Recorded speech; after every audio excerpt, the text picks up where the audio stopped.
who's your GOAT? Like, who's the greatest women's soccer player? Oh my gosh. The greatest women's soccer player? That's such a good question. I don't know why I've never thought of that, because everybody talks about it with men's soccer. Oh, Here, yeah. I'll ask you this while we think about it. Are you guys Messi or Ronaldo? There's a right answer. I mean, my scope for soccer is Ted Lasso and AFC Wrexham with Ryan Reynolds and Rob McElhenney. That's so funny. Welcome to Down the Drive. I'm your host, Eli. And I'm your host, Wyatt. Here we will take you behind the curtain with University of Cincinnati sports. From football and basketball To dodgeball and swimming. We've got it all. But first, hey, cats, let's go UC!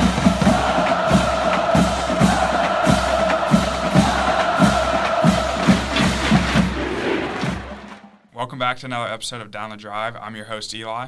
I'm your host, Wyatt. Thanks for coming in and listening to our third episode now. Getting them done real quick here. Yeah, today we have with us Faith Broering, who is on the UC women's soccer team. Thanks for coming in today. Yeah, thanks for having me. Happy to be here. Yeah, you're doing us a real solid. I think everybody's doing us the most solid. I'm going to be, I'm going to owe a couple of people some drinks. lots of favors. Yeah. Yeah, definitely. I mean, that's how it is, kind of networking. That's what our professors say or whatever. Yeah, exactly. Yeah, when Professor Owens was talking and saying oh, Faith, you're on the soccer team, my eyes lit up. I was like, Yeah. Oh, really? I know, and it's funny because media production and the CCM, there's really not, I don't know any other athletes in it actually at all. So I Really? Yeah, so there's been I've done a couple projects where people are like, Faith, we really need a student athlete. And I'm like, okay, totally, I'm up for it. But yeah, because it really is. Do you know any other ones in the CCM? No, I don't know. I mean, we had Chase Yountz on. Okay. He's the sports director for Bearcast. Okay. He was at Earlham in Indiana. He was a basketball player, nice. and then he transferred to UC to do media production. So it was really cool, and I mean, just talking about his experience as a basketball player. Yeah. But do you know any athletes? I think they're all in the sports administration. I was supposed to have class last semester with the quarterback for UC. But Oh, no. Oh, really? He didn't show up today. Oh, No. that sucks. Yeah. I mean, understandable, but that Yeah, stinks. exactly. That would have been cool. Yeah. You'd have been like, hey, dude, do you want to come on our podcast? They'd be like, no. Yeah. Exactly. Too No. busy for you guys. Yeah. I mean, we are trying to get a couple people, so Yeah. yeah. I mean, it's Listen, and I know all of them. So if you want me to reach out to anyone, I can. But yeah, the CCM's definitely slim pickings when it Yeah. comes to that sort of thing. Yeah, definitely. So I guess to start off, any athletes that you have on your eye on right now? Wait, what's eye on me? I don't know, any favorite athletes or favorite soccer players that you got? Yeah. Okay, when I was growing up, I was obsessed with the U.S. women's national team. I loved them, and that's every kid's dream is to play for them, yeah. And then as you get older, you slowly become more realistic and that sort of thing. But I always loved Allie Krieger. She was a defender on the U.S. women's national team, which is so funny because all my favorite players are always defenders. I never really looked up to the forwards a ton, even though I was a forward and a midfielder. Oh, yeah. And then when I got to college, I became a defender and I switched positions. So I was maybe it was my calling all along, and I was just Maybe. fighting it off. So I've always loved her, but she's since retired. There's a couple on the U.S. women's national team right now, Naomi Girma is very good. Oh, yeah. And then there's a couple college athletes as well that I really look up to, that's something that's really cool for me, playing in the Big 12 now, is there's a lot of players when I was growing up that I really looked up to because they were on the U.S. youth national team, pools and stuff, and they were on the youth teams. And I was like, oh my gosh, they're so cool. And now I play against them. Oh, really? Which is it's a awesome. very surreal experience because when I committed to UC, I had no idea we were going to the Big 12. I thought I was going to be competing at an American school. And then we obviously joined the Big 12 my sophomore year. So playing against those people has been a really cool experience. And playing against the national team kids, I'm sometimes I get a little bit of imposter syndrome, I think, of holy crap, what am I doing on this field? Oh, yeah. So I guess Alex Morgan or Mia Hamm? I was never. It literally sounds so pick me, but I was never like an Alex Morgan girl. Really? No, not really. Or any other athlete. My scope of women's soccer Yeah, is... it limited. Yes.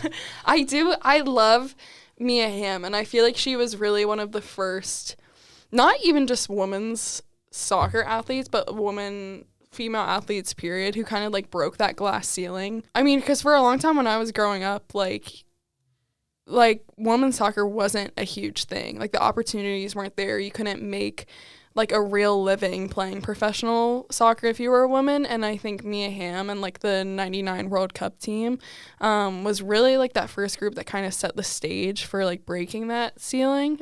So it's really cool. So I'm a huge fan of her for those reasons. Definitely. But yeah. Who's your GOAT? Like, who's the greatest women's soccer player? Oh my gosh. The greatest women's soccer player? That's such a good question. I don't know why I've like never thought of that, because everybody talks about it with like men's soccer. Oh, Here, yeah. I'll ask you this while we think about it. Are you guys Messi or Ronaldo? You know, There's a right answer. I mean, my scope for soccer is Ted Lasso and AFC Wrexham with Ryan Reynolds and Rob McElhenney. That's so funny.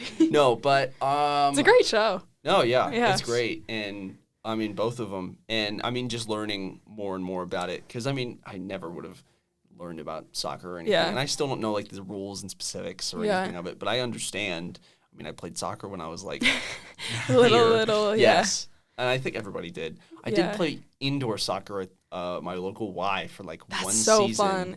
Indoor soccer is the most fun ever. Yeah. I didn't score a goal, but it was fun. I'd probably say Messi because that's I mean, good. yeah. Yeah, Definitely, it's yeah. Messi. Messi Messi is- solidified it after he won the World Cup. I Oh think. yeah, And he brought it home. yeah. I'm thinking women's players. I mean, Marta's up there. Yeah. She broke so many records and did so much crazy stuff at Brazil. And I always love like the really technical players like that who are out there doing like crazy moves. Abby Wambach for the U.S. I feel like he's like the U.S.'s GOAT because she has all like the scoring records and Oh everything. really? Yeah. Nice. No, my favorite goal like that like ever scored that I like every time I rewatch it I get chills was in I think it was the 2011 World Cup, or maybe it was the 2012 Olympics. I can't remember which one. But the U.S. was in sudden death overtime, which overtime with soccer, you play a whole extra 30 minutes. So you play Wow. 15 minutes and then Really? halftime another 15 minutes. Yeah, it's crazy. Because a soccer game, period, is 90. 90 minutes of yeah. running. Yeah, so then you play an extra 30 after all that. I mean, and like trust me, after 90 minutes of running, you're like Yeah. gassed. So I'm surprised that still hasn't changed yet, but it is, Yeah. but it is what it is. And then so they played 30 extra minutes, and the U.S. got scored on in those 30 minutes. But it's not golden goal, so you play all the way through regardless. And it was like whatever tournament it was, Olympics or World Cup, I can't remember. It was the semifinals. And so we were down by one. It was 2-1 in the 122nd minute. So it usually goes 120 minutes if it's overtime, but there was like 2 minutes of stoppage time. Oh. And Abby Wambach scores this like insane header goal with literally like 1 second left. And I get chills every time I watch it. And like just stuff like that, I'm like, I have to say you're the GOAT. Because people who can like perform in like the highest of highest pressure moments like that, I'm like, I feel like I would crumble. Probably the biggest stadium I've played in was we played in the Kansas City Current, who is Kansas City's professional women's team. They're in the NWSL and they have a big professional stadium. We got to play there for the Big 12 tournament. Wow. It was really cool, but it was like it was the only like real stadium I've ever played in, and even just like stepping foot on there, I was like, I cannot imagine all of these seats being filled and like the atmosphere in the stadium and it being like so loud and everybody screaming and cheering and like watching your every move. I'm like, I don't know how I would handle it. I don't know if I would like freak out under all the pressure or not. But anyway, so people who do like thrive in that environment, I'm really impressed by. Oh, definitely. Have you ever played in Nipper? Or do you guys just play on the soccer field? I've never played a game on Nipper. I have practiced there before though. It's really weird. I don't like it. No? No. Yeah. I mean, I know they do lacrosse there, Yeah, they do. right? Yeah, they do. They play lacrosse games and they practice on there. Yeah. Yesterday they had a whole yoga thing going Did on. they? In the middle. I mean, yeah, it's like you That's walk so out weird. there and it was like a full, like at least 100 people with yoga mats in a circle. That's so with, funny. With music. It Oh my was gosh. random, but That's the craziest thing about Nipper is that literally everybody who's just walking through campus can just see down into it. yeah, and We're go into it. Yeah, exactly. Where every other like college I've been to, like their football stadium it's also usually not even on campus like that. No, yeah. It's usually like further away, and it's like obviously it's like a giant dome like built on top of the ground, and it's like the security is crazy, like everything is locked down, versus like here it's like, yeah, it's just like you just look down and the football team's right there, and they say practice is closed, but what can they do if you just watch? Yeah. Because I transferred, and when I came into like orientation and they were taking us through the campus tour, when I learned that Nippert was open, I was giddy. I was like, you could just go down in there. Yeah. And like I had my parents take a picture. Aw. I mean, and it was like that definitely helped, because I initially wanted to go to Ohio State, but then when I came here, yeah, they were weird. They were like, Really? the film program emailed me and they were like, you have to start over, and I was like, What? no, Yeah, I don't know. that's crazy. It was weird, but UC's the better choice anyway. yeah, It was definitely. misdirection, it's just redirection, am I right? Yep, definitely.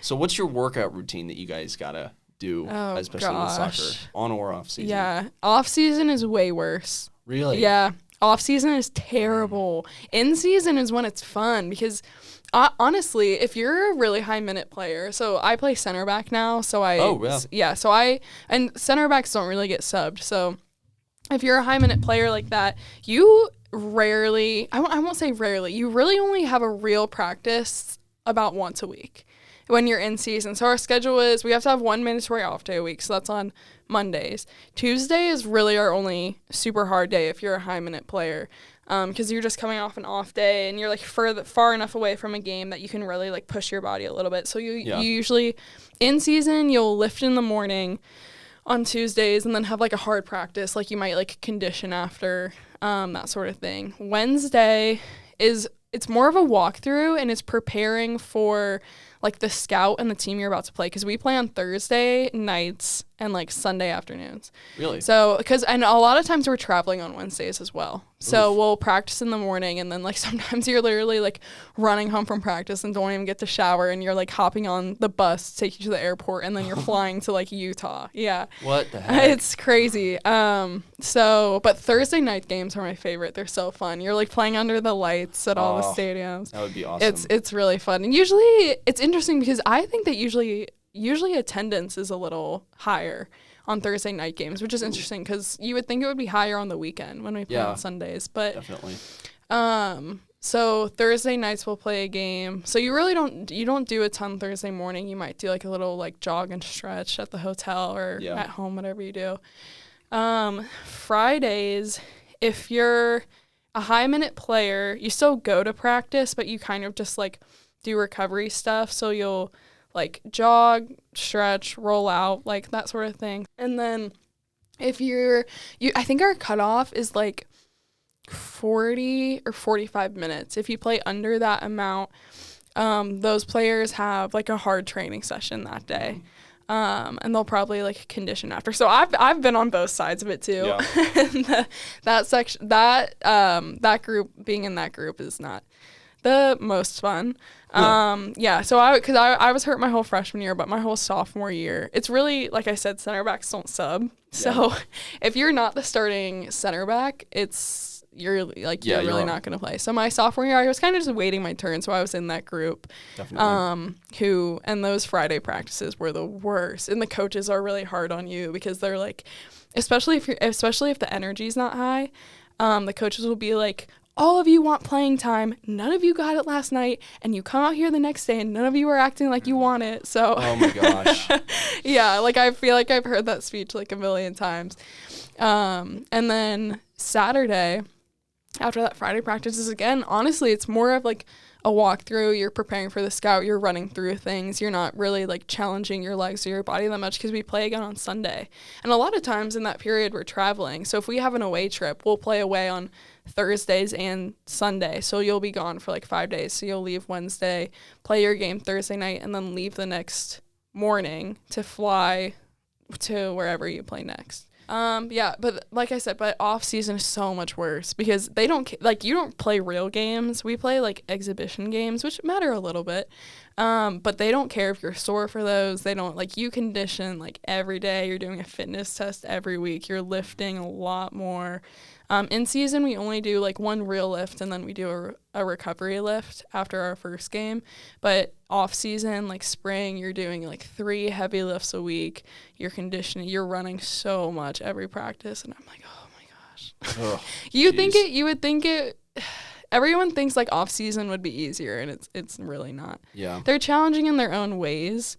But off seasons for the body is it's a little brutal. Yeah, I can imagine. Yeah. What's the furthest you've traveled by bus and plane? And what do you prefer? And I guess like with that, any crazy travel stories? Oh my gosh. Honestly, nothing like too crazy. We did have a really unfortunate travel trip. It was this past fall where we were going. So our first game was at I feel like I'm gonna mess this story up. Our first game was at Iowa State, I want to say, wow. which we flew there. And then the soccer team does not get like private planes like basketball and football does, of course. So we had a layover in Texas and we missed the whole team missed our layover. Like our flight was delayed. So, and the whole, like you can't book a whole nother flight. Like there's not enough room to book a whole soccer team. So we had to find like a bus last minute. And this was the most janky bus ever. No. Like every shock like absorption, there was none. So literally it was like the whole time. And we had to bus from Texas to Oklahoma State, which it wasn't crazy. I think it was like 6 or 7 hours, but on that bus it was like, I mean, that'd be brutal. I mean, Texas is huge. Yeah, it was terrible.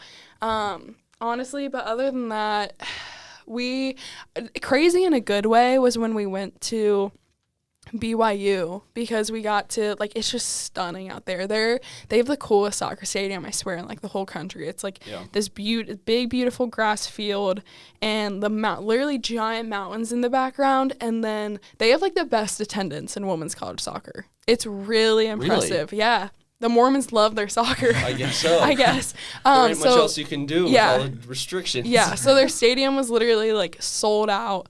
And it's like 5,000 screaming Mormons. Oh and my gosh. they were ranked number 6 in the nation when we played them. So it's just like, it was the coolest experience I've ever had playing on that field in my whole life because I had never played against a team that was ranked that high. I was playing against some of those like U.S. Youth National Team kids where I was like, this feels so surreal. The mountains are in the back. I've like never played against so many people. Like when I told my mom about it when I got home, I like cried telling her about it. I was like, it literally felt like what you dream about as a little kid. It's like, okay, like that actually felt like real. Like it felt awesome. like my dream was coming true for a second. It was really cool. At what age did you realize that soccer is what you wanted to do? I know you grew up in a house full of athletes. Yeah. I think, like, honestly, once I started playing, I feel like I always knew. Which is, I feel like so, like, cliche to be like, I always knew. But I fell in love with it, like, the second I started playing. My mom coached my sister's team. So I started playing when I was 6. And I never really played on, like, those little, like, kick-around teams that I feel like everybody starts in because I really hadn't started playing. But then my sister wanted to move into more of, like, a competitive, like, club team, and she was older than me. And my mom was coaching, and they just needed people on the team. So they were like, we can, like, just have Faith join. Like, it's fine. So I was playing with kids who were, like, 2 or 3 years older than me. And I just loved it. It was so fun. And I was like, and at that age, it's like, you're really good. You know, it's like, I literally was like, I feel like I'm the best player on this field. Yeah. And it was so fun. And I think I think everyone who gets to this level at the Division I level, like, honestly has to have some of that, like, just really, like, raw, like, talent growing up. So it's, like, when you're young, like, that raw talent just gets you so far. And that's what makes it so fun, because you're, like, it's not hard when you're the best player on the team. And I'm not the best player on my team anymore. Like, club teams, once it got really competitive, it's like, I don't want to be like, I'm the best player on the team, because I'm not. But when you're growing up, you are. It can be easy. Yeah, exactly. And that's really when I fell in love with it. And I didn't fall in love with it because it was easy. I fell in love with it because I loved playing, and I mean, still do. Yeah, but. And it's like, it's not like, because like, to be the best player on your like small team, it's like you got to be the best player in your city. But then like once you get to like high school and college, it's like you got to be the best player in your district, and then you got to be the best player in your state, or even like one of nationally. Yeah, exactly. And then it gets to college, and you're like, you got to be one of the best players in Ohio. You got to be So it definitely gets more challenging to be the best player, but I think I always knew it was soccer when I was growing up. I knew that's where I would be able to get a college scholarship. I knew that's where I dreamt about being a professional player when I was a kid. I feel like every kid is like, I want to play pro, like, in their sport. So you feel silly. Yeah. You feel silly saying it, because you're like, I know you're thinking it's not realistic, but like, I swear it is. And that's still my dream. I don't know if I'll be good enough to play here, because playing in the U.S. professionally is very competitive. Mm-hmm. Like, in the world, it's between here and then the Champions League for women in Europe, I would say, are the two most competitive. So I might play overseas for a few years, but right now I think that's still the plan. Yeah. Why'd you choose UC? Like, out of everywhere you? Oh my gosh, I love telling this story, because I didn't want to go to UC at all. I did not want to go to school close to home at all. My top two schools besides UC were UMass, all the way in Massachusetts, and then Utah, all the way out in Utah, obviously. So I really just wanted to be like, I want to like take this. I want college to be my opportunity to like live on a different side of the U.S., like do all this stuff. And then COVID hit during my recruiting process. So you're not allowed to do recruiting for women's soccer until June 15th of your junior year. Wow. Is it after your junior year you're going into it? Yeah. So are you a true junior? Like, when did COVID hit for you? I think it was, yeah. It was, so you can't get recruited until June 15th going into your junior year of high school. Oh. So COVID hit, obviously. It was March of my sophomore year is when COVID hit. Same here. And so that would have been March of your freshman year. Okay. So, like, that was right in the middle of COVID summer. It was COVID summer, and that's when you're supposed to start college recruiting. And the NCAA was in a complete dead period, so you weren't allowed to take any visits. You couldn't do anything in person.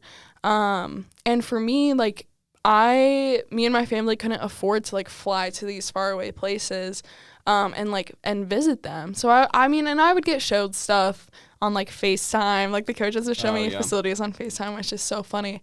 And it was just like everything was just like so delayed. Like nobody knew how to navigate it. Like, so usually people are committing like honestly only like a month in, and like a lot of like most of the D1 schools are done recruiting like before, I would say like before December, before that year is over for that class. But obviously with COVID, everything was so delayed. So it got to like February of my junior year, I would say, and I've been in like the recruiting process, and it was just like terrible. And I had an offer from a school in Indiana, and the coach left that school and came to UC. And my club coach, obviously I'm from this area, and like they recruit local kids. They know which kids in Cincinnati are good. So the UC coaches had been reaching out to my club coach, and they were like, we really like Faith Broering. Like, would she be interested in UC? Because it's kind of like, you can like kind of go around there like recruiting stuff of like, well, I'm not actually breaking any laws because I'm not talking to the player. I'm talking to their club coach. Oh, yeah. So that's how coaches get around it. So UC was always talking to my club coach and being like, is Faith interested? And I always told him no. I think it happened like 3 times. And he was like, are you serious? I was like, no, I don't want to go close to home. Like, I didn't want to go to UC at all. And then little did Faith Broering know. I know, literally, this is where I was supposed to be the whole time. And then that coach that was recruiting me at a different school moved to UC. And I turned down the offer from that other school, and he was like, hey, now that I didn't say anything until you turned it down, out of like respect to my old coaching staff, but now that I'm at UC, would you be interested? And I had been so frustrated with the recruiting process. I was like, fine. I was like, it was my mom who told me to do it. She was like, Really? Faith, just take the call. Like, you never know what could happen. Like, just take the call. So I took one call with them. It actually went really well. And then we live so close. We live 10 minutes away. So my mom was like, That's let's just go drive up to campus and walk around. Yeah. So we drove up, we parked in like a parking garage and just walked around. And I got that feeling where I was like, it's a cliche that people say in recruiting. They're like, you'll know like when you know. And I got that feeling. I was just like, I can really see myself here. Like, I can really see it, and it felt right. And I had toured probably like 10 schools before then, and I hated all of them. Huh. And none of them were like official athletic tours. I really only got to walk around because of COVID and everything. Uh-huh. But I really didn't like any of them, and I thought I was just going to have to settle for one. And then when I got to UC, it felt right. And I was honestly mad about it. I was like, I hate that I love UC so much because I don't want to go close to home. And then And it's 10 minutes away. Exactly. And then I committed there, and then now I'm like, I cannot imagine myself like having spent these years anywhere else. Like, I love it. So No, I get that a lot. Yeah. I mean, yeah, when I was touring UC for, like, coming into that, I mean, it was just really interesting because I went to a school where it was not a campus-oriented. Really? It was SCAD in Savannah. Oh, you went to SCAD? I know. No way. Yeah, everybody's like, why did you leave? And I'm like, well, but, yeah, I just felt like I needed something different. Because Yeah. it was more of like a college town. Yeah. Yeah. And I mean, like, Cincinnati is not a college town, but it has a college in it. And it's Yeah. like traditional. SCAD, they bought up buildings and it was all over. Like, Yeah. I walked a half an hour, 40 minutes to my class. That's crazy. Sometimes. And That's I like rode the insane. bus. They were all over. It was like some was like right by the Interesting. river, some was like 40-minute, like it was like a Dang. 10-minute car ride into the city, which is Yeah. like a 40-minute walk. And the buses were always all over. Yeah. So coming to UC with this centralized campus, and it's all compact and it's really nice. Yeah, it really did help. So I definitely Yeah. get that, and like knowing that you wanted to go there and, Yeah. and seeing yourself there, definitely. Did you get that, Eli, when you toured, or? Yeah, I mean, it was kind of easy because both my older brothers went here, and I had a Oh, cousin that came nice. here, so like it was easy to make that decision. But like I'm like, I could definitely see me living here for 4 years. Yeah. So No, Yeah. yeah. but yeah. Because I definitely initially dragged my feet with choosing a school, like in high school. Yeah. My mom was like, pick a freaking school, like That's figure so it out. funny. Yeah. And I was like, okay, fine. Yeah. And I did, and yeah, now I'm here, and I mean, I feel very confident. Yeah. With it. Good. But yeah. How is it like growing up in a house full of athletes? Because your dad was a golfer at NKU. Yeah. Your sister was soccer at Ball State. Like, yeah. Yeah, it was so competitive. Like anything we did, even if it was like wiffle ball in the Really? backyard. Yes, kickball in the backyard. Like anything we did was just, I mean, and it was so fun. Like that's what we did when we were kids. We would play games against each other. Was it just you and your sister? It was me and my sister, and then I have an older brother too, as well. He's the oldest, and he didn't play any sports in college, but he did play soccer growing up and baseball growing up. So we it was all sports, and both my parents. So my dad did golf at NKU. He was a really great golfer. He still is. But my mom and dad, both their sports were basketball, and they loved basketball. They were like, they wanted their kids to play basketball. Neither of them ever played soccer. So then all of us wanted to play soccer, and we all quit basketball eventually to just play soccer. And they were like, what the, like, this is not what we wanted. But of course, like your parents just support their kids, their kids in anything they want. And they're the best. And they gave so much and gave up like every weekend to go. Because all of us playing sports growing up, it would be like my brother would be at this tournament and my sister was at a different tournament. And then I would have like a home game. And it's like I was, so they had so much. They would like one parent would go with this kid, one parent would go with this kid. And then I would be with like, I grew up playing with my best friend on the team, and we're still family friends. So they would always like take me in and they would be like my family and drive me around. But yeah, it was so fun. I mean, and like having my sister was like a built-in training partner for me. Oh, definitely. Yeah, we played on the same team for a long time, like, and we played on the same high school team together. So it was really fun. Yeah. Who's a better soccer player? Just kidding. You don't have to answer that. No, it's me. No, I'm just kidding. I'm just kidding. You don't have to. I yeah. mean, we just thought. We're so different. It's hard to Really? compare. It's actually really interesting. She's kind of like small and she's really lean and she can run for miles and miles and miles. Like she has like the mile record at her high school and broke all her fitness records at her college. And I'm more of like a bigger, like I'm gonna like body you. I'm like faster sprinter, but not necessarily like a distance type of person. So it's hard to compare us. So I'll leave it at that. Yeah. How's it balancing being a media production major with like practices and games? That's a good question. And like, what made you want to go into that? And Yeah. I guess choose that. Yeah. I loved like producing, especially sports media stuff in Really? high school. Yeah, in my high school, I would get involved with and we had a great broadcasting department at my high school, it was a public high school, and I think it was pretty special and pretty rare that we had we had really nice equipment to like learn with. Like we had cameras, we had a whole news studio, so I would love to I would go on air, I would like host our news. Oh, you were I would, nice. Yeah. And I would produce kind of like hype videos so I'd started doing it for our soccer team because obviously nobody was doing it for the girls soccer team. And it was so fun. I would bring my tiny little like digital camera to our media day shoot and would film all this stuff. And then I ended up doing it for like the dance team, and I did it for like our like flag football game and everything. And I was like, you guys had flag football. It was just like that one game a year where like the girls like playing against Puff. each other. Yeah, I wish we had flag football. I know be cool. Tennessee has flag football as a like. My sister actually sport goes now. to Tennessee. No way. Yeah, she loves it down there. That's so fun. Yeah. That's really cool. But yeah, Tennessee like high schools, like I know that's an official, like girls there can play flag football, because there was a girl on our team who was like a state champion in flag football, and I was like, I'm so jealous because it's so fun. But yeah, I fell in love with media because I started doing that stuff, and then I obviously like sports and media, and then sports media was like the perfect like junction of that.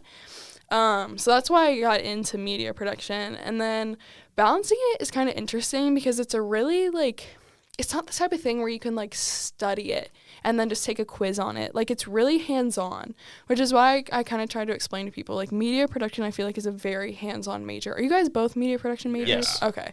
This is my first semester is media production. Okay. Yes, both of our first semesters is Really? media production. Oh my gosh, that's so cool. I mean, last semester I was DMC, and Okay. then a friend was like, I was in media production. I was Yeah. like, what is that? Yeah. Because it just didn't advertise itself really, Yeah. so I transferred in. Yeah. And then you were sports administration. admin Really? last year, yeah, and Okay. all freshmen. I know, I feel like media production doesn't market it itself. No, like I as looked up UC good. film majors and that it didn't show up. Yeah. And then I was so That's confused. crazy. But I'm glad I'm in it Yeah. because it is a really cool major. It is No, really cool. Yeah. Yeah. And they got the different tracks too, like with the intro to sports Exactly. media, like you said, and everything. I love that class. I'm taking it in the fall, so You'll love it. It's my favorite class I've taken at UC. Really? Yeah. What It's really fun. that's good to hear. Yeah. And you get to do so much with like the live broadcasting on like the sports side. Yeah, if anybody's listening and is like, I want to do anything in like sports media or sports broadcasting, Intro to Sports Media with Joe Brackman is the best class. It is so fun. You get to do everything. You'll get to do camera work and work on like the audio boards and the replay boards and That's awesome. and all that sort of thing. It's really fun. But yeah, it's kind of difficult to balance the because it's so hands-on that when I miss class for traveling, Yeah. it's Because I kinda know, like with like you said, Thursday night games Yeah. in our student media practicum class that we have together Yeah. is on Thursday. I know. And I remember like coming in and asking like, okay, I'm gonna ask Faith if she wants to be on the podcast, Yeah. and then for like 2 weeks you weren't there, and I was like, dang it. Oh my gosh, I did miss for 2 weeks straight. That's so funny. Yeah, and I know one of those times was for soccer, and I can't remember what the others. Yeah, that's so funny. But yeah, because I wasn't able to take that class any other time because we don't play Yeah. on Thursdays in the spring.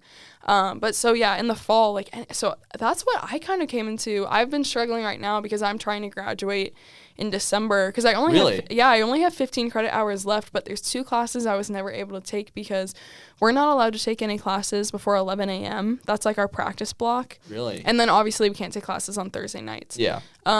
So there were 2 classes. It was like film and media aesthetics and capstone prep were only ever offered at 9:30 in the morning. That's so weird. Yeah. So I was never able to take either of them. So that's kind of challenging. I'd say that's honestly the most challenging part isn't like when you're actually in the classes themselves. It's honestly trying to like schedule it and be like, how am I going to balance this? So I think I've had to have a bunch of meetings with our academic advisors and then head of Josh and then Josh and Kevin Burke I've been going back and forth with. And then finally we were all like, I think we just all need to meet together. Yeah. Because I asked Josh to meet.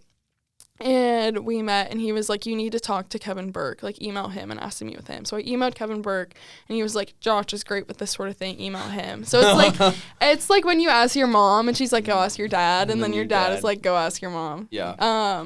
So you are kind of a unicorn. I know. An athlete and in media production. You don't get many of those. Yeah. I mean, yeah. So that is really cool that they're able to accommodate. Yeah. I think I am taking film and media aesthetics. Are you really? With Owens, I think. Oh my gosh, really? Maybe not. I think it's one of the classes I am taking with Owens. Owens is literally my favorite professor at UC. Really? That's why I took practicum because I didn't even know what it was. But I just looked for any other classes that he offered because I love him.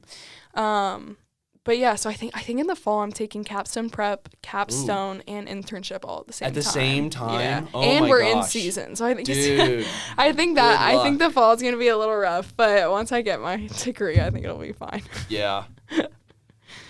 How do you feel about like the difference in sports with like NIL and Title IX here at UC? Good question. It's really interesting because NIL wasn't a thing my freshman year, really. So it all came into the scene like really quickly, and I didn't like know much about it. And like obviously, like women's players, like unless you have a really big Instagram following, it's like you're not making anything from NIL, and we're not making anything from Cincy Reigns. Oh, really? So there was actually a giant, which like the football players, they're like doing NIL deals, but they're not actually doing anything. Cincy Reigns is just paying them like $1 million. Oh my gosh. I spite them a little bit, which I get it because yes, football brings in the revenue. Women's soccer does not bring in revenue, which is a shame. It is a shame. Yeah, because the women's soccer is great. Yeah.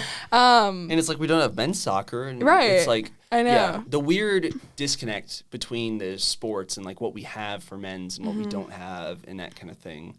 And just like sometimes with like co-ed sports like swimming and other things like that, it can be weird. Yeah. So it is cool to see that we do have a good women's soccer team and how you guys are doing with that. But. Yeah, because I know you mentioned Title IX because that's actually... I think it's one of the reasons why the men's soccer team ended up getting cut because it was right when COVID happened and it was like a funding thing. Wow. And then with Title IX, like you have to have the same amount of women's teams as men's teams and the same amount of women's scholarship as men's scholarships. But yeah, so I mean, we're not getting.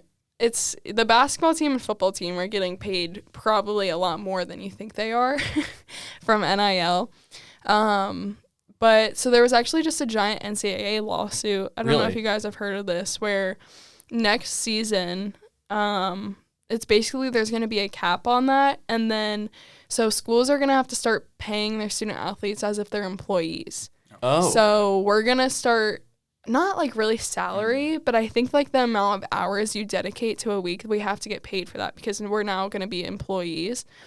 And then, isn't that really interesting? Yeah, that seems odd. Yeah. So and all of that was not allowed before the whole NIL thing passed. And then there's going to be a new rule with NIL. And hopefully I'm fairly educated about it. I hope I'm not saying anything wrong, but I'm like fairly certain because we had to do all this stuff for it. But so there was an NCAA lawsuit. So now schools are going to or athletic departments are going to have to split like evenly share their NIL money. So they can't give like $1 million to the quarterback every year anymore. They're going to have to like split some of that and give. It's not going to be like, okay, the star quarterback for the football team is going to be making $50,000, and then the bench women's soccer player is making $50,000. It doesn't have to be shared in that way, but there's going to be more of like you have to like share the revenue between the other sports. Yeah. So that's in place. And then the other thing with the lawsuit was that players who graduated who didn't get to partake in NIL, because it was a huge lawsuit, like $1 trillion, $1 billion Wow. billions of dollars lawsuit. So the players who graduated are able to get a settlement for the NIL money they missed out on. Wow. So some players who didn't get to participate in NIL at all, especially if they had a big Instagram following or were a big basketball player or football player. How far back does that go? It goes all the way back to... Because, I mean, like, you don't want somebody from, like, 2000 being like, well, I missed out on NIL I think money. it does. Wow. The Really? lawsuit is massive. I thought I saw a former UC athlete. Yeah. Was like post like, should I get my money back or Yeah. something like that. I think it does go all the way back till then. And I think, and then the higher end cutoff is like 2020 or something. But Holy smokes. Damn. yeah, That's crazy. I know. So anyway. Yeah. How does it feel like transferring in between positions, like with defender and midfielder? Yeah. And, like, what do you feel more at home with? Like, It even was- in your current positions? Yeah. It was so weird because actually one of the things my club coach kind of warned college coaches about, because they talk to each other, they were like, yeah, like she's such a good player, but she doesn't like to defend. Which is so funny because now I'm a defender, so when people hear that, they're like, what? Because I was such an offensive player. Like, I was scoring goals, I was doing through balls, like that sort of thing. So it definitely took a while to get adjusted to that mindset, but now I can't imagine like playing in the midfield or up top. I feel like, and it's really only been like 2 years since I've switched back there, but now like I do feel so at home like playing center back now. Oh, yeah, definitely. Yeah, so obviously, as you said earlier, center backs, they don't sub off that much. And it said that you played the full 90 minutes 16 times. It's like, You how is almost that? played Like, 1,700 minutes, which is like 18 and a half games or Yeah. something, what the math works out to. Yeah. Crazy. Yeah, it's when I hear that stat, and that's kind of like my like flexing stat where I can be like Yeah. I swear I do something, because obviously defenders. I just did another project for Matthew, who's also in practicum. Oh, really? Where I was doing something with media, and they were like looking at my stats because they wanted to put stats in the background, and I was like, guys, I don't have goals, I don't have assists. All I have are starts and minutes played, which Yep. I was like, I mean, you part's have impressive. had like three shots on goals, was it? I think they were all in the same game. I I'm mean, pretty hey. sure. I think that was I go in on corner kicks because I'm really good in the air. So I think that's awesome. I think I probably had like one header shot on goal, and then when we played Iowa State, I had like 2 random shots on goal that were just like bouncing around, and I was like at the top of the 18, and neither of them were like close to going in. So Yeah. That's so funny. I hate that stat. I wish they would just take it off. Like 3 shots on goal. I'm like, stop. That's not why I'm on the I field. mean, as a defender, that's pretty good. Yeah. That's so funny. But yeah, so all I really have are minutes played, which I'm more than happy with. It's really hard to get playing time and at the college level. So Yeah. How was it on your, like, how was it on you to play that many minutes? Like, I know you said you don't sub out, so Yeah. it's like you are playing all of that. It's really hard on the body. Like the next day you're like, oh my God. Like you try and walk up the steps and like you can't. Like so I think I look injured when I walk around campus sometimes, because sometimes my knees will just like buckle out from under me, and I'm like, no. oh my gosh. But it's funny because in the moment, I swear the hardest minutes of the game are always the first 5 minutes. Yeah. And I think it's because the energy is so high and both teams are so ramped up to get started that it's kind of chaotic and no one has like settled into the game yet. So they're really tiring. I don't know why. I personally think the first 5 minutes, and then I'm like, oh my God, I'm so tired. And I look over at the clock and it's like the 4th minute. And I'm like, I'm exhausted. How am I going to do this for 90 minutes for the entire game? And then once you settle in, the time just goes And by. your body just goes numb. Yes, literally. And your body just goes numb and you get used to it. But Yeah. we have a flag on the play. It is obviously Masters weekend for everyone who is a golf fan.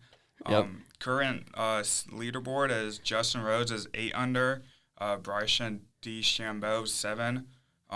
So pretty good so far. You big golf fan with your dad playing? Yeah, I grew up watching I wouldn't say I'm a fan, but I grew up with so much golf in the house because my dad would always have it on. So I think that was me like rebelling a little bit and being this is so boring. Like, why do you watch, Dad? Why do golf you watch can be this? boring sometimes, and it can be hard mentally. It's one of the hardest mental sports because it's it's technique, and it's just like one little thing can just make your drive shank that way. Or I mean, I imagine it's a different kind of mental toughness than say running for 90 minutes, which I feel like. Props to you. I wouldn't be able to do 5. There's definitely, I get what you're saying though. There's definitely like a difference in the mental toughness it takes for like a really technical skill-based sport versus a more like physical sport and like the way you have to get locked in. But I know I went, I've started going to the like driving range a little bit with my dad. I went for like the first time this past summer and it was so fun. And I didn't even know he played golf at NKU. Really? Until literally like 2 years ago. My dad is like, you know how like dads do it where they like don't talk about themselves and then just in casual conversation. Yes, and then in casual conversation they'll drop like the biggest bomb and you're like, "What?" So I found that out. It was in like a newspaper clipping that I was going through and it was my dad playing golf at NKU and I was like, "Oh, you're on like the club team?" Like, and he was like, "No, I played golf for NKU." I was like, "What?"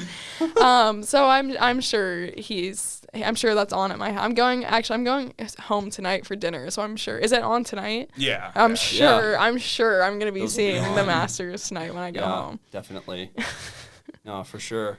Any favorite golfers that you got or anybody you like to follow? No, not. I don't think I follow it enough. I'm trying to think. The only really golfer name I can think of is Tiger Woods, and it's like everybody knows Tiger Woods. I mean, he's definitely on the tail end of his career. I mean, he won the Masters how many years ago? Yeah. What, 2019. 2019. Yeah, he's out of his prime for sure. Is he playing this year though? Oh, he tore his Achilles. I think because he's part of that new Live Tour? No, it's like the indoor golf. Yeah. What the heck? Yeah, he tore his Achilles. So. Oh my god, Achilles injuries are terrible. Yeah. Yeah, they're brutal. My sister tore her ACL, and that's always that's like the most heartbreaking injury as an athlete. My mom tore her Achilles twice. She tore it the first time playing pickleball. This like just happened last year. Yeah.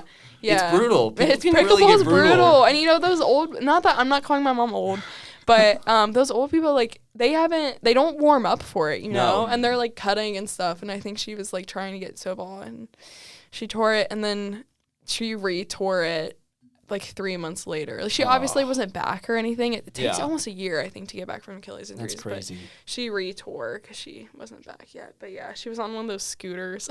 It was funny. Dang. So how was the transition from coming off the bench to becoming a starter? Because like I think what it said on the web on like the UC Sports website was that you had like 140 minutes like sophomore year. Which was like I probably even stepped foot in less than half the games, I think. Yeah. And the games I did get on, I had, honestly, the majority of that was one game I played for like 60 minutes, which was the bulk of those minutes. And then the rest of the season, like there would be every once in a while I would play like 20. But then most of the games I would step on for like about 10 minutes. Just give the other girl a break? Yeah, exactly. Going from that to having... Because it's such a drastic change. Most people in most positions can ease into it a little better. If you're someone who's, like, predicted or someone who's good and is, like, going to be stepping into that role of starter. Because, like, our forward's pretty much split time. Like, our backup forward is, like, the first forward will play for, like, 25, 30 minutes a half. And then the next forward will come in and finish it out and play the rest of it. And it's pretty even versus what we kind of talked about earlier with center backs is like center backs, you don't sub. You just don't do it. Like it just throws off. Like because you're really like you have so much responsibility and you're kind of controlling like the whole field. You can see everything. Like you're the vocal leader.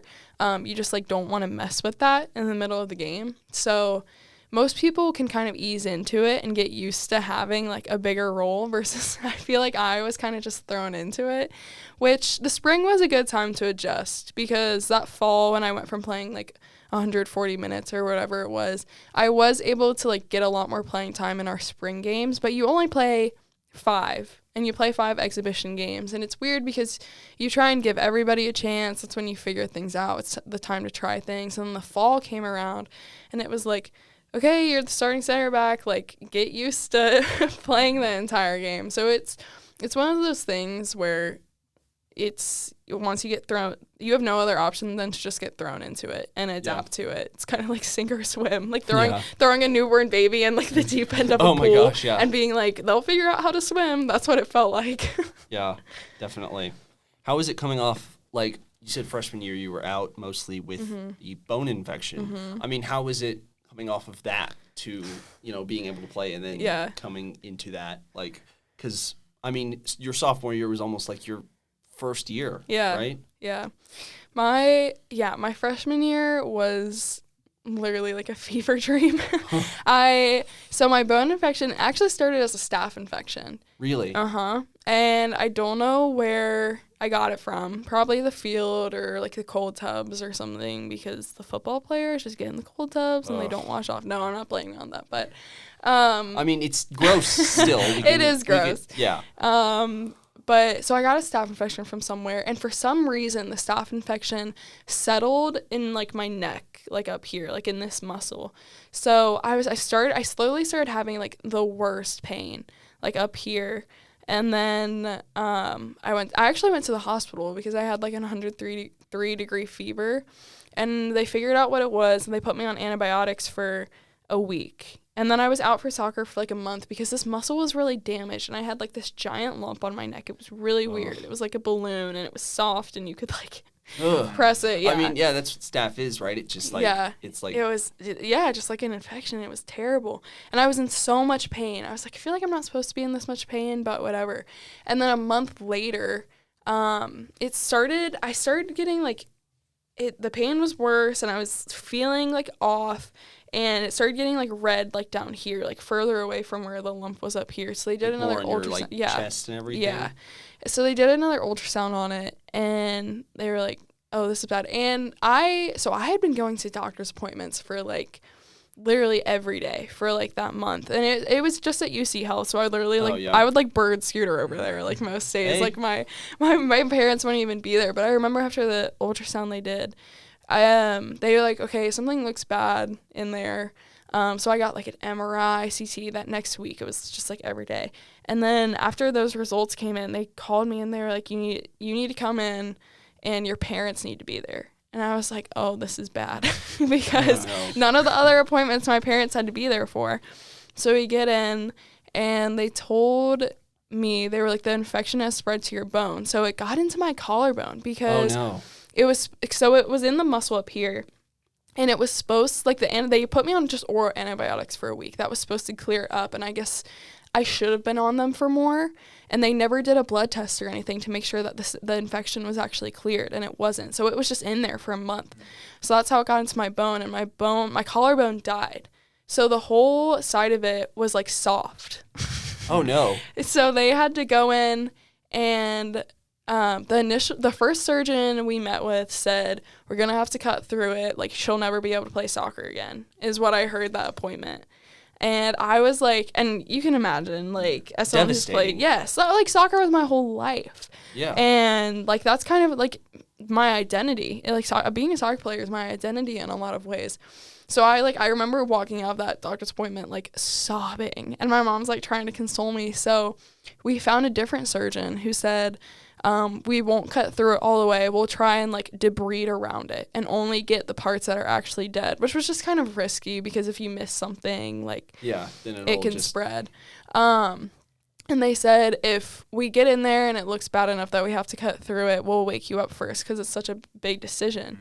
So I get in there and they didn't do that. They got in there and they cut through it. So my surgery was supposed to take like an hour and it took like 4 or 5. Like I was supposed to wake up at like 2 and I woke up at like 7 p.m. and I'm like, oh God. Oh no. Something's wrong. So my mom came in, and they made my mom tell me. They were like, they had to cut through it. So for like 2 That's heartbreaking. Yeah. Making your mom tell you? Yeah. She was probably a wreck. Oh, and my mom is like, this poor woman. She's really intense. So the doctors came out to her in the waiting room and told her that. And she was like, okay, well, who's going to tell her? And they literally went, you are. No. So they came in, and they did say the one thing they did is they left something. They were like, it was a risk. We left, you're young, because it happened when I was 18. It was my freshman year. So they said, you're young enough that we left this thing. It was called like the periosteum or whatever it was that can like help regenerate new bone growth. And they were like, we couldn't tell if it was infected or not.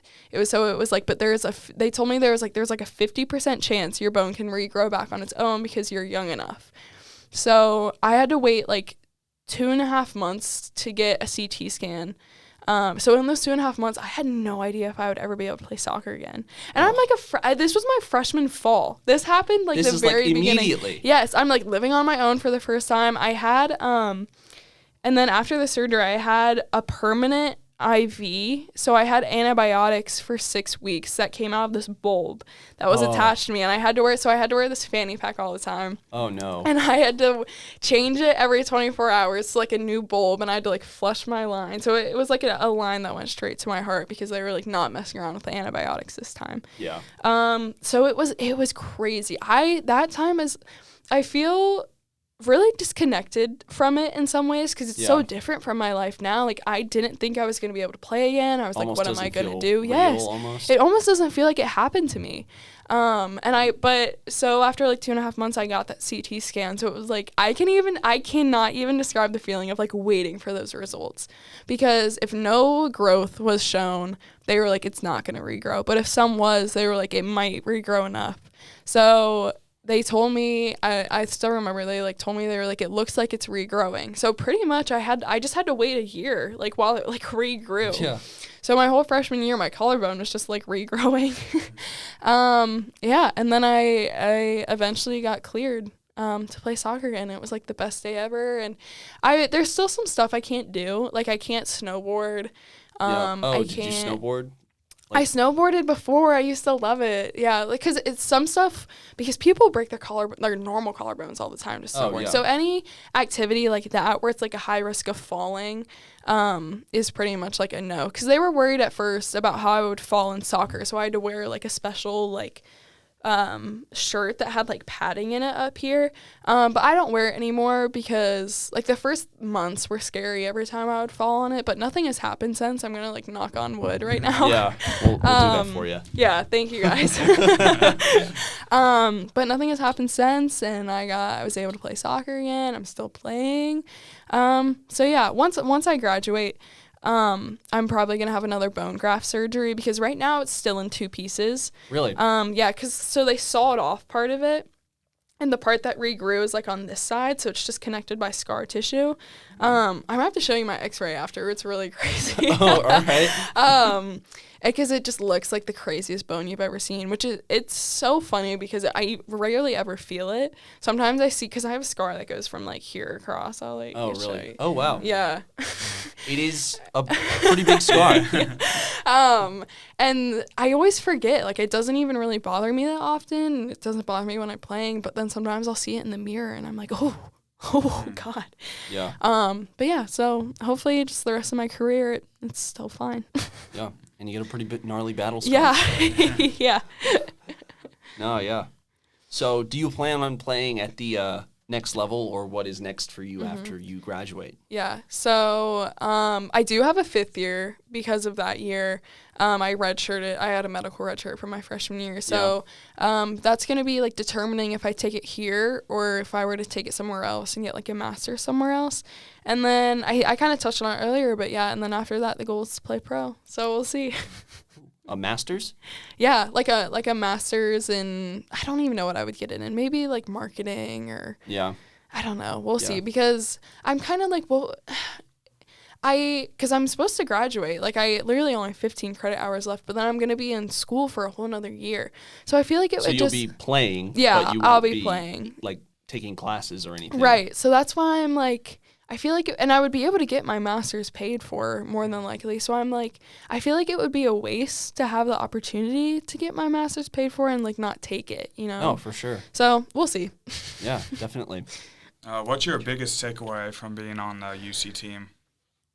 Honestly, just like the friendships and everything, and just like having like your team that you can rely on for like everything, even when it's off the field. Because I always imagine, I don't know if I didn't play soccer, I don't know if I would do a sorority or anything, and I'm like, I can't imagine how like you guys like just make friends just like through like normal like school and stuff and like meeting people out, because your soccer team, I mean, you arrive there day one in the summer and you have a built-in support system from everywhere around there, and just like the resources that we have and like the people that are around me, I'd say is like the biggest thing that I'll take away, especially just from my time here at UC, because at the end of the day, like soccer is soccer. But really it's like the people. It's so stupid, but the people make the place. So it's really cool. I'll have friendships for life from it. Awesome. And then thank you for coming on again. Yeah, great talking to you, learning more about the soccer program here. I know. I feel like I rambled a ton, so thanks for listening, guys. Hey, it was really interesting. I mean, just to get a good look at like a sport that isn't as covered and like the trials and tribulations of it. I mean, that's what this podcast is about. That's what he wanted to do when I joined on, and that's what we're doing. Oh, it's so cool. Thank you, guys. Yeah. I don't know. I'm trying to navigate this whole podcast thing. It's a bit weird. It is. Yeah, it is weird, especially when you can only hear voices. Because me and Molly started our podcast too. Yeah, how is that? It was really good. Yeah. If you want to plug it, you can have your. I know. Yeah. Hey, if you guys want to listen to Suffocated, me and Molly, who's another student in the CCM, are producing it, and it's gonna be on Bearcast. Hey. Yes. And then it's a focus on It's a focus on queer representation in media, in history, in pop culture, that sort of thing. Yeah. It's really cool. Oh, yeah. Thank you once again, Faith, for coming on. Great talking to you, and hopefully your rest of the career goes well. Thank you. And finally, Hey, cats, let's go UC.